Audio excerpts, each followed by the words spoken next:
Welcome everyone. We're going to allow a couple of seconds to let everyone into the webinar today.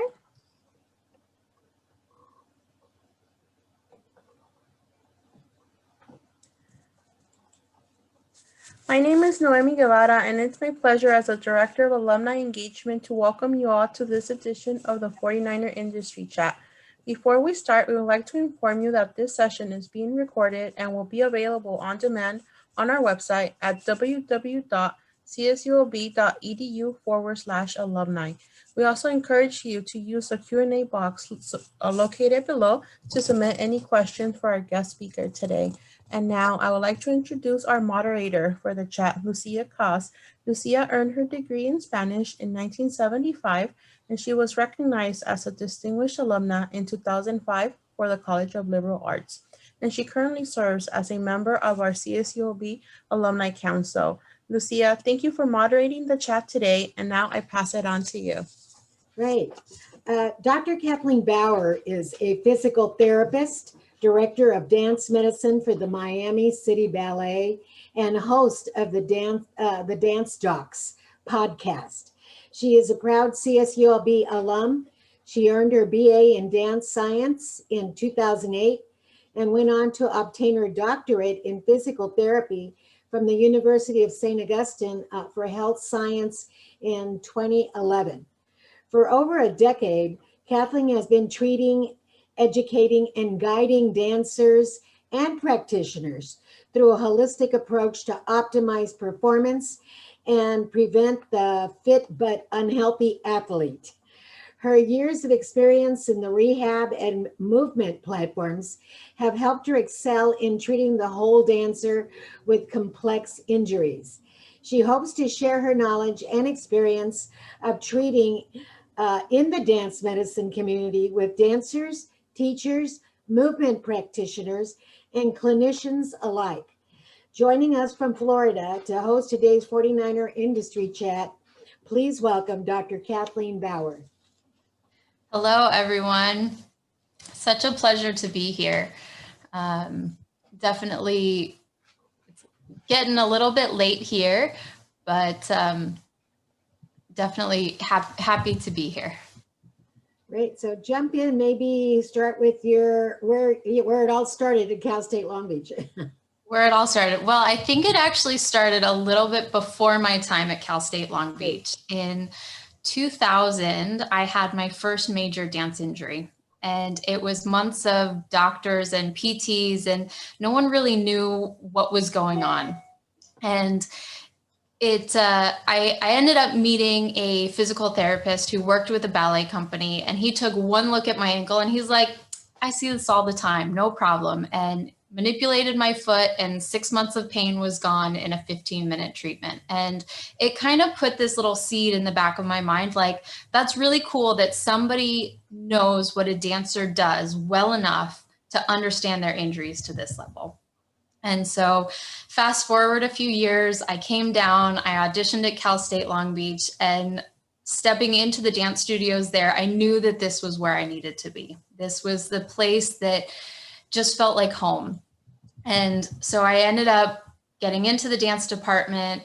I moved from Northern California down to Long Beach and had an amazing time there. And really, the dance department was just this nourishing environment. You know, it was teachers who pushed you hard because they saw the full potential in you. And I ended up with a back injury during my time there at Long Beach, and spent a lot of time in the dance clinic there under John Siegel, who's an athletic trainer. And suddenly those wheels started spinning in my head again. I was kind of hitting burnout a little bit on my own. You know, do I really want to keep dancing? Do I really want to keep pushing myself to this level? And this injury was kind of that like turning point. And spending all those hours in the dance clinic with John, we had lots of conversations about anatomy and dancers and rehab of dancers. And at that moment, I was just kind of like, you know, I think that this is really what I want to do. I want to help dancers get back to doing what they love. And so I switched from the BA in dance over to the BA in dance science. which goes a little bit more into the kinesiology side of things. So you're taking the biomechanics and the anatomy and the motor control classes, and really just fell in love with understanding human movement even more.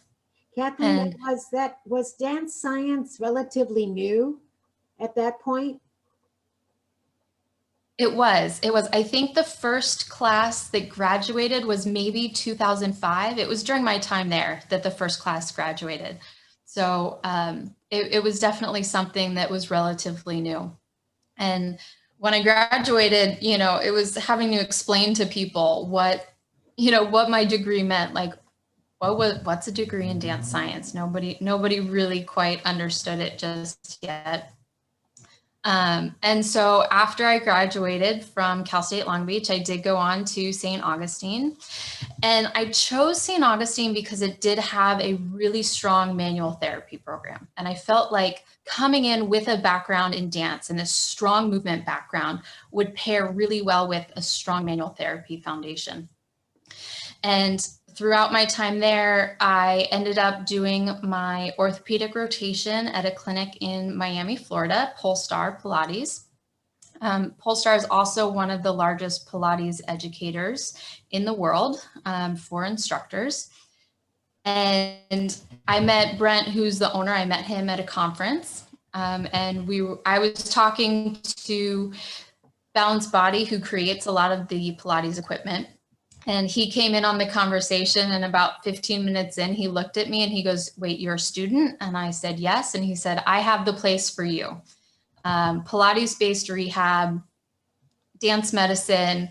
So I completed my orthopedic rotation with them. I went back, I graduated from school, and they pretty much said, if you want to come back, just let us know. And so I'd interviewed for some jobs in California and decided that I could handle Miami for a few more years. So I moved back out to Miami and started working there. And, you know, when most of us start in the dance medicine realm, or in the field, it's not stepping into a large company. For a lot of us, it's stepping in and working with a studio. And I had a great reputation at a local studio, and suddenly, like, people started hearing about me across town, and they'd start calling the clinic, "Oh, does Kathleen work there? Can we get in to see her?" And after working for about 2 years in private practice, New World School of the Arts called, and they offered me a position to treat on campus for their dance department. So this was both the high school and the college level dancers. So I treated there twice a week for about 2 years. And then about a year into working there, Miami City Ballet contacted Polestar and said, "We're looking to restructure our program. Would you be interested in doing it?" And my boss said, "I am, and I have just the person to help make this happen." So I started working with Miami City Ballet at that time. And then after about 2 years, they came to me directly and said, "We'd like to offer you the opportunity to run this program from the inside." And so at that point, I took over as the full director of dance medicine. And that was about 5 years ago. So it's been a great journey, and one that I think my time at Cal State Long Beach and my time in the dance clinic and the department and the values that I learned there really helped to set my career up for the success that it's had. Can I ask you about some of the classes that were really instrumental in making you ready for this, both at Cal State Long Beach and then at St. Augustine? Yeah. So, I had the opportunity to study under Karen Klippinger, who is kind of, she's in this realm of dance medicine, of like one of the original people, that one of the founders of dance medicine. And so to be able to work and study directly under her was incredible. And what she offered in our dance anatomy class, and really helping to understand breaking down movement and what was working when, that class, and even Pilates, it got you into looking at movement in a way that PT school definitely never taught us. And so I feel like those two classes really helped kind of put me one step above a lot of other people coming out of PT school. And then St. Augustine, when I was there, we still had a lot of opportunity to take some of the higher level manual therapy courses. I know that the curriculum has changed at both universities since I graduated, but really coming out of that, within a year, I had my manual therapy certification, which is, at that time, it was a week-long testing period. So you were up on the St. Augustine campus, and you were going through, you had like 5 practicals and 5 written exams. And, it was an intense week of pouring your brain out and making everything happen. So I think. Yeah, Kathleen, does it kind of dance and this dance science, does it kind of track also with sports science? A little bit. It definitely does. I mean, I think anytime we're talking about a specific population, it's understanding that population. And one of the things that dance, we look at dancers and they're very hypermobile, right? They're very mobile. They need a lot of range of motion. And a big part of what we do is understanding the technique and understanding how to train somebody to be so strong in those extreme ranges of motion, right? So, it's not only about, can you get your leg, up by your ear, but can you control your leg in that range of motion? And that's a lot of what I do, is now looking really into that motor control and that exercise component, even more so than just the manual therapy. Is this a growing industry? Because I know like the sports medicine is. Yeah. Is this a growing, comparatively, even more so because you're kind of, I would think they might be ahead of you, maybe not.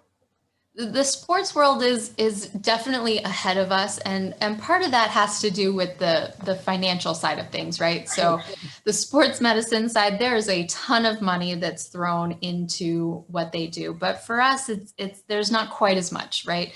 I am connected. I have a colleague who works with the Mets, and it's like I talk to them about what they've done and what we've done, especially now during the time of COVID. And it's been really interesting. We see some of the differences on what they're afforded and how we have to kind of run for a ballet company. But the field definitely is growing. I think we look at the public access to dance now is much greater than it was before, right? You're seeing dance in your homes, so you think you can dance in World of Dance. And, I think there's more traveling shows now, there's more opportunities. So the field is definitely still growing, and, we're always looking for who's next. The ideas are, as the field grows, as PT grows, as it evolves, I mean, it's always going to continue to grow in some way.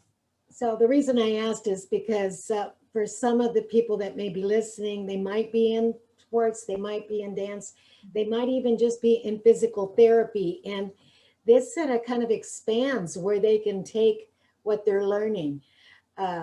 What are some of the key classes you think that some of the students, for example, need to make sure that they're on top of?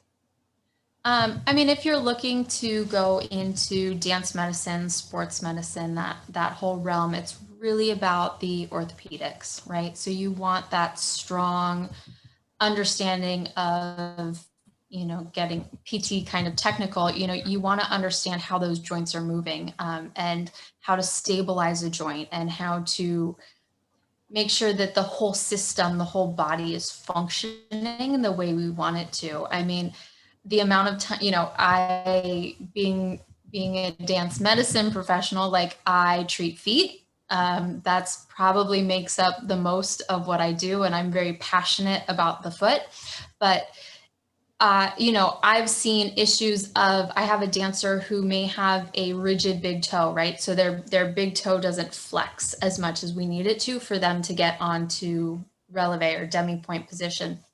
And so that big toe limitation is going to change how they get onto releve. So they may kind of wean off that big toe to still look like they're on that full releve. That's going to change things at the knee. That's going to change things at the hip. It's going to change things how it affects their back. I've seen a big toe problem affect a shoulder. So it's really about understanding that whole body connection. And it's really about also what you do after you graduate.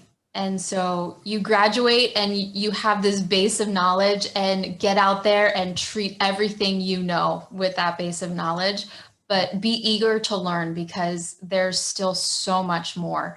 And I mean, during this time, I've had the opportunity to take a lot of continuing education classes, and it's really opened up the whole like neuromuscular side and the brain connection to the body, and how how the brain maps the body itself to create movement, and how to kind of remap those patterns to help somebody get back to what they need to do. So I have a question from one of our listeners. What kind of dance did you do that brought you to Long Beach State to, initially? Yeah, so I started out classical ballet. I started dancing when I was 3. My mom took me to see the Nutcracker because my brother had to go for school, and she dragged me along, and I wouldn't leave her alone about taking ballet classes. And they showed up and they looked at me and they're like, "We don't know, she's a little bit small."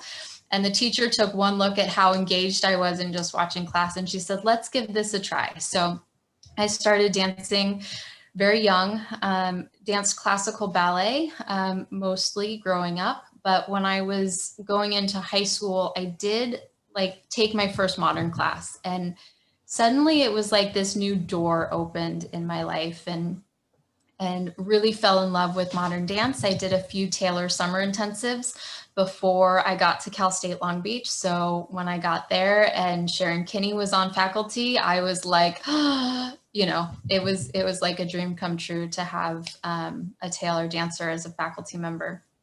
And so yeah, mostly ballet and modern. I did a little bit of jazz, a little bit of tap. I think we all dabble in those a little bit growing up, but primarily ballet and modern before I got to Long Beach. So what are some of the new areas that you see are opening up in your field? That's new areas as far as dance styles. Well, the dance styles will impact the dance medicine, right? Right, yeah. Right. It will, because, just like each sport is going to have different injuries, if I'm treating, which I don't tend to treat these guys, but I hope to, if we're seeing a hip hop dancer or a breaker or somebody like that, we're probably looking at more upper extremity problems. So we may be treating shoulders. We treat shoulders in men who are doing a lot of overhead lifting in the ballet world. But, I think, overall orthopedics is going to cover dance medicine, but, I deal with ballet dancers primarily. So I see mostly foot and ankle and hip. But I think, depending on kind of what you're in, I have a colleague of mine, she was a student of mine, and now she she was working on Broadway. She was the lead treating physical therapist for Beetlejuice on Broadway. And she would call me and she's like, "I have this vocal question," right? So under dance medicine, under performing arts medicine, we also get into vocal training, right? So how does somebody's posture maybe affect their ability for the diaphragm to function fully, for their ability to produce sound at the capacity that they need to do their daily job? So really, what we do, it's dance medicine, but, grand scheme, we have performing arts medicine. Because I am in the dance medicine realm, I've actually had quite a few musicians reach out to me. So I've treated a few wrists, a few hands, some elbow issues. It really is a pretty broad spectrum of what we can do. Another question, and I think you've answered parts of it. As a doctor of medicine, is there a specific kind of dance company that would hire you or others in dance medicine? And presently you're affiliated with the Miami City Ballet, but what other kind of dancing requires your career choice? So, I mean, any looking at just kind of where this career can take you, physical therapy, right? You can decide what you want to do. I was actually on a phone call earlier today with a roommate who was treating a PEDS patient, who happened to be another friend of mine's daughter. So PT is very broad. When we look at dance medicine, we're really looking kind of in that orthopedic realm. And then dance medicine, it's big, right? And there's so many dancers out there. There's so many dance companies. And I think one thing that I kind of always took to heart was take every opportunity you can get. You know, if somebody asks you, like, can you come to my studio and treat some dancers? Take that opportunity, right? It's about getting your foot in the door in dance medicine. And it's not just in the big ballet companies, right? Right. So I have a lot of friends who work kind of treating the smaller companies, the regional companies, and, it's maybe a group of 8 dancers that they're seeing on a regular basis instead of 50 dancers who are all like pounding down your door wanting to get work done. And so it is a lot more. Even the modern companies, most of the modern companies have people. There are companies like NeuroTour, which I believe is part of Neurosport, and they see a lot of the Broadway dancers and help provide services for the touring shows. So there is a lot of opportunity, and sometimes it's about searching it out and, making that phone call to somebody, because we're all connected to each other. We have a great network within ourselves. So if somebody called me and said, hey, can you take a student? And, unfortunately, because of the way we're set up, I don't have the opportunity to take a lot of students, but I can say, you know what, my friend at Nashville Ballet has the ability to take someone on, or, maybe this, I have connections across the country that we can reach out to try and help students who might be interested in going down this realm. So another question, do most dance companies have a dance medicine staff on their, teams? All of what we consider the big budget companies do. So I would say most companies that have 20 or more dancers have somebody on staff for them, whether it's internally run like our program is, or if they're contracted out with like a local therapist who maybe the dancers go into their clinic to see them for treatment. But yeah, most companies, because there's so much cost savings to it, right? We've realized that if we treat these things early, if we catch these early, then they don't turn into big injuries, right? If you say, well, this like nagging pain in my foot it'll just go away. And, 2 months later, you now have a full-blown stress fracture in your foot, when we could have caught it at a stress reaction stage and you would have been out for 3 weeks, 4 weeks, and now you're out for 12 weeks. So I would say that most of the large companies do have somebody. I would think also the touring companies, there's quite a few national touring companies. Yeah. That would have someone with them. The touring companies, I think it depends on who you're looking at. I know, like when we tour, we only tour a few weeks of the year, but I go on tour with the company when they go. But I think some of the bigger, like the Broadway on tour, they're contracted out with local practitioners. But I know too, working in the theaters, a lot of times the theaters will have a list of medical professionals. So if a company comes through and they say, you know what, I have this dancer who sprained their ankle last weekend and we need them to be seen.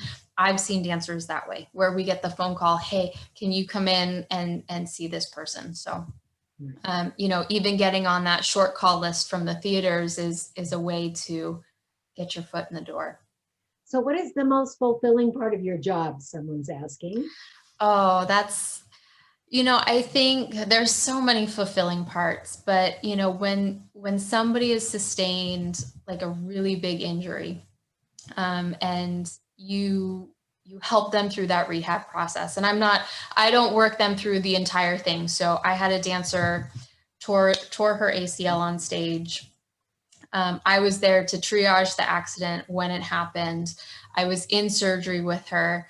I sent her to one of my colleagues to do the initial part of her rehab, or the bulk of her rehab. And then I get to kind of come in and be the little cherry on top and do really that dance specific rehab. But when you look at someone go through that process, whether it's a big injury or even small injuries, when you see them back out on stage doing what they love to do, I mean, that's what I'm here for. Because I know that feeling. I know what it's like to not be able to be out on stage. And so to get somebody back to that level, it makes my day. But also too, when you get those little text messages that say, your treatment yesterday really made a big difference. My back hasn't felt this great in a long time. So those are the small wins that come more frequently than. Right. Another question that's being asked is about mentoring or networking, being ideal for, they're looking for suggestions from you on how can you start doing that if you're in any of these fields like physical therapy, dance science, even sports science, because they might want to cross over.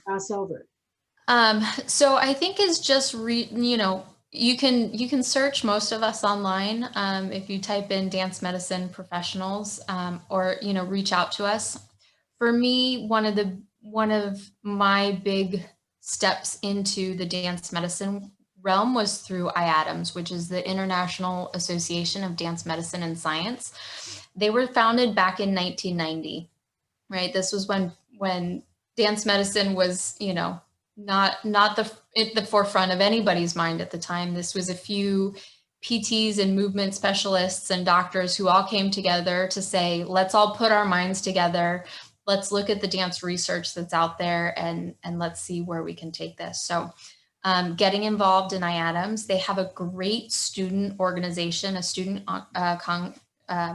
group. So you can get involved as a student, and then as a professional getting involved, it really opens up your network of people. And I started presenting at conferences with just case studies back in 2012, I think was 2012 or 2013 was my first conference that I presented at. And, it just opened up doors to suddenly I got up there, I talked about a case from a dancer that I was working with that we got her back after surgery, after multiple failed attempts. And, it just suddenly people start to know your name, they start to know who you are. But also, reaching out, if you find us on the podcast, or if you find us, and I think any of us who are podcasting on dance medicine are willing to help out and connect you within the community. So it's a good segue to get some of our listeners to get on. I just barely looked at your Dance Docs podcast.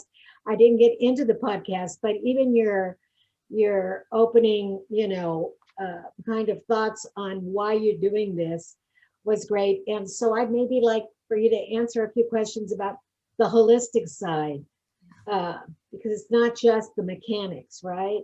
Right. So the podcast came out of my desire to be more connected with the dance medicine community, because I live in the big company realm, and I don't have a lot of interaction with the larger dance community. And I was having these great conversations with my dancers on the treatment table about what was going on. And a lot of them were like, we wish we had known this information. And so it kind of came out of I want to share this information that we have, and not just my information, but information with colleagues that I work with. And, we have these fabulous conversations. So let's put them out there so they can help anyone that they can. So that's kind of where the podcast was born from. And I'm trying to think, I lost my train of thought. You know what? I'm going to read some of this stuff. It'll kind of pick your brain. So you're talking about not just the biomechanics, but also how to succeed in their day-to-day tasks by diet, nutrition, mental clarity, that kind of, that holistic. Okay. So that holistic realm. So a lot of that came out of my own life and training. So post dance, I got into endurance sports. I got into Ironman triathlons. So long distance, a lot of time spent, and ended up having some significant health issues pop out of that kind of training, that intense endurance-based training.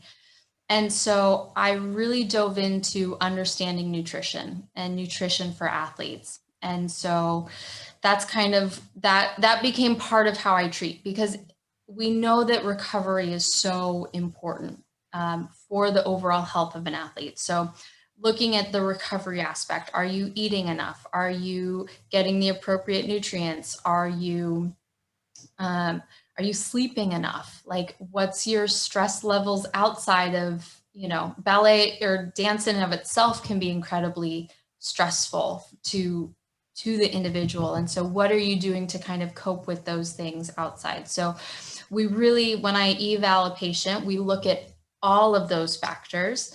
And then I do have a sports psychologist who I work pretty closely with, Dr.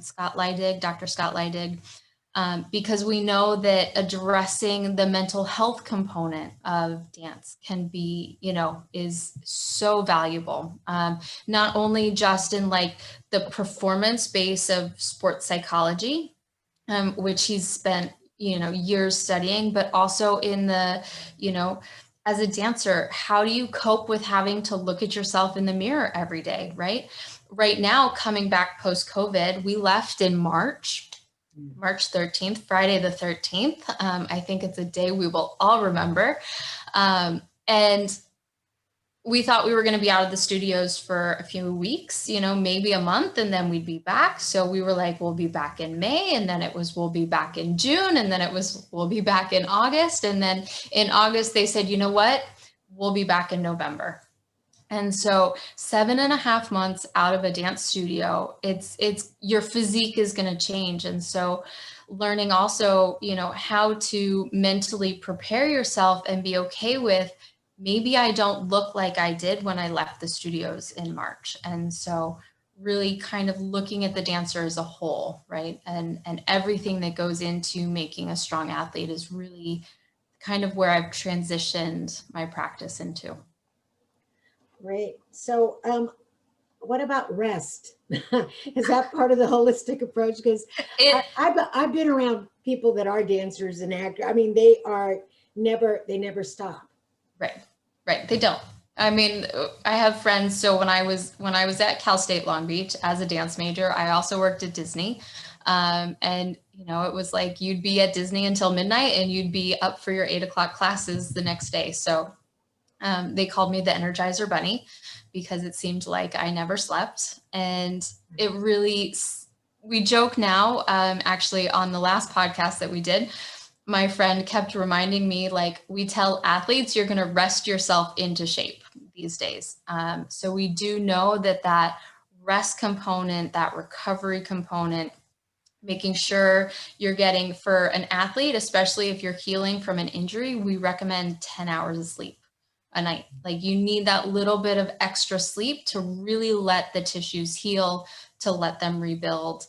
And I mean, there's so much that we can do in terms of that recovery. But yeah, rest is very underrated. Hopefully we've all gotten a little bit more recently. I know. So how do you, I mean, I think this is really COVID has exacerbated a lot of this as well. Yeah. But how do you, let me ask this question because it came up.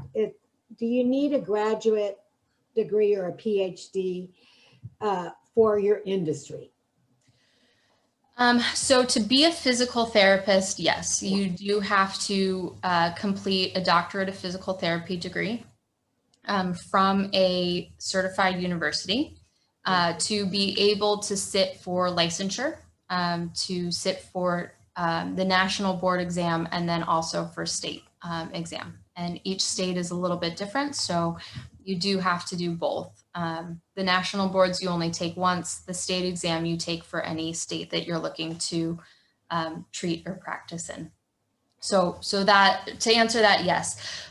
But I will say, to be in dance medicine, the answer is no. I have colleagues who are Pilates instructors and gyrotonics instructors who, I mean, what they see in movement and what they can correct in movement is like, I sit down and I learn from them. And I think that's one thing that I've found also very fulfilling from this, is that at the end of the day, we're all in this for the same reason. We all want to see dancers back on stage, really doing what they love. And so we really collaborate as a group, come together for that team approach, right? So it's the doctors and the PTs and the movement instructors and athletic trainers, if we have athletic trainers. So dance medicine is not just PTs.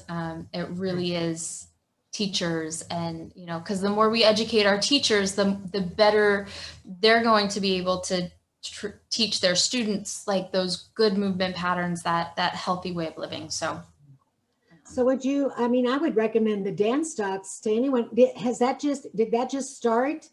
yeah. So I only saw one, but I didn't get into it, but I only saw one. Yeah, we have 14 or 15 episodes up now, I think. Oh, good.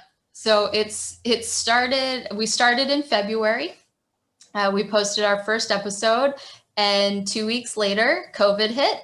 And so it was kind of like, let's jump on this. Like, I think we should talk about this, because my co-host, Dr. Kathleen Davenport, we both kind of said, like, we need to talk about this, make sure that the dancers understand, make sure that the studios understand, like, how important this is to take very seriously right now. Mm-hmm. So we kind of hopped on board, and out of that, I ended up writing, I think, 4 papers for national organizations. And so it really kind of helped get our name out there a little bit, but it's designed for anybody. And the more we love, the goal is that we get questions coming in from our listeners, right? Whether it's a dancer dealing with an injury and just wanting a little bit of guidance, whether it's a practitioner who's stuck on a patient case and they're like, what may be the next step for me to take?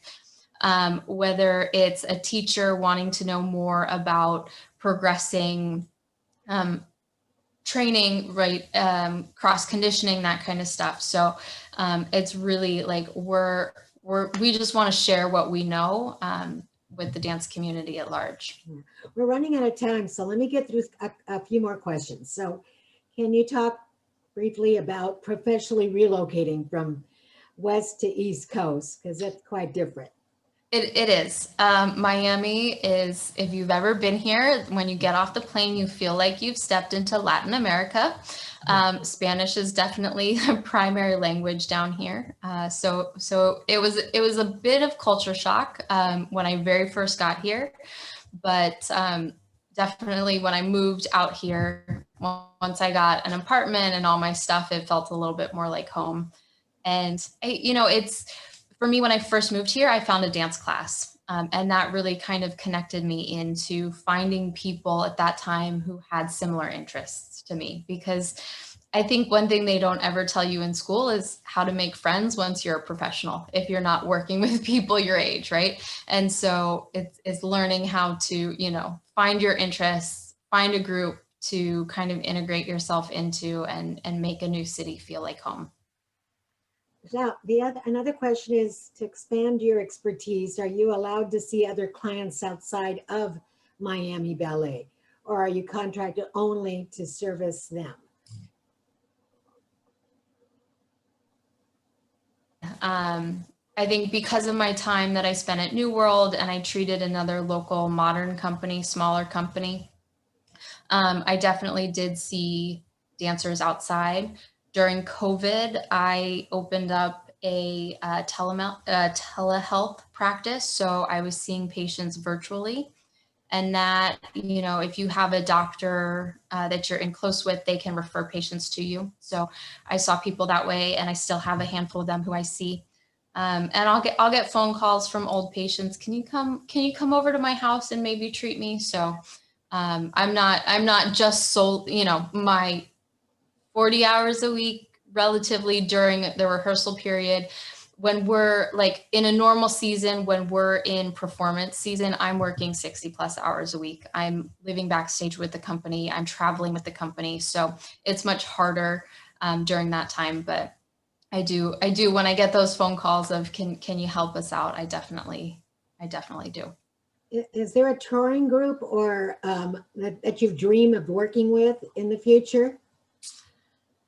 Not necessarily. I think when I actually before I sat down with you guys, a few times in my life I've sat down and I've written out long-term goals. And one of the ones that I wrote down when I transitioned to dance science was I wrote out that I wanted to be the primary or the lead PT for a professional ballet company. And here I am, working for one of the top 5 ballet companies in the US.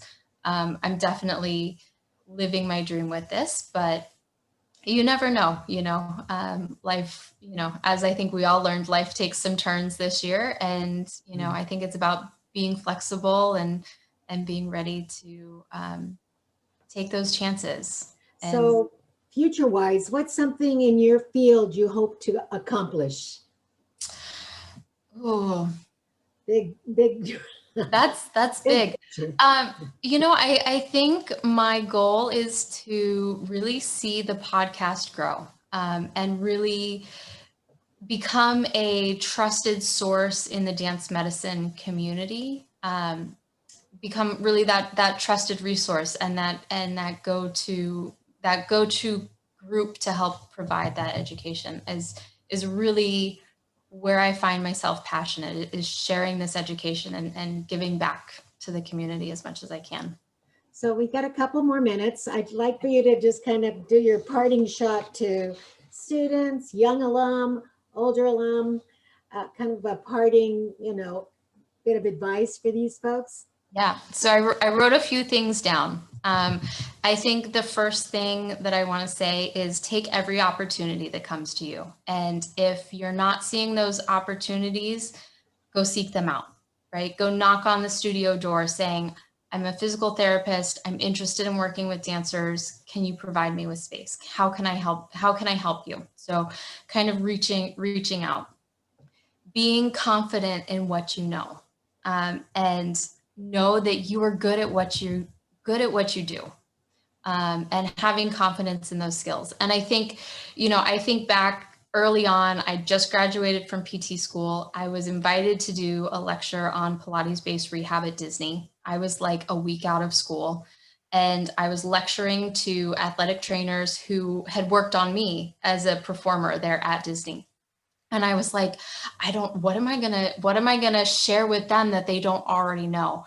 And there was this moment in the middle of my lecture where this athletic trainer who had always kind of intimidated me, like, stopped. And she was like, it all makes sense. Like, suddenly it was like this aha moment for her. And then seeing her and the other athletic trainers start testing things and trying things and excited about the information that I was able to share, even as a new grad, was very fulfilling. So take those chances, any chance that comes at you, and know that when it comes to the human body, there's no one right way to treat it, right? We're all individuals, and what works for one of my dancers and what has worked for me clinically may not work clinically for you.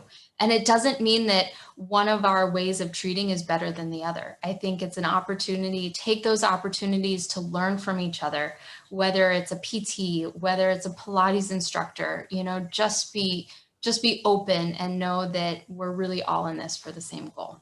So great. Well, we're at 5:45. I would say get on to Dance Docs and listen to your heart's content.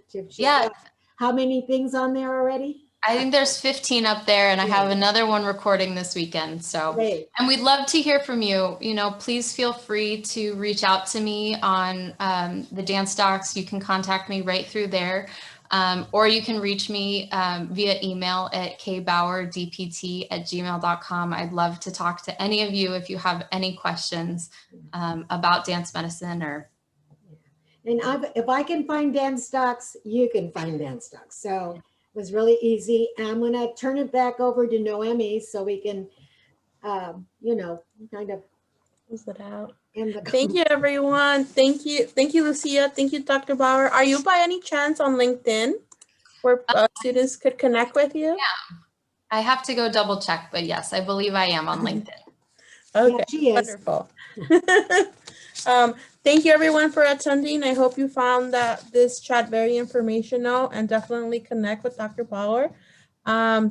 Again, just a reminder, this was recorded and it's living on our website. And don't forget to follow us on social media at CSULB alumni to learn about future chats like this. Thank you and enjoy your day. Great. And just give me 1 second to close things out here.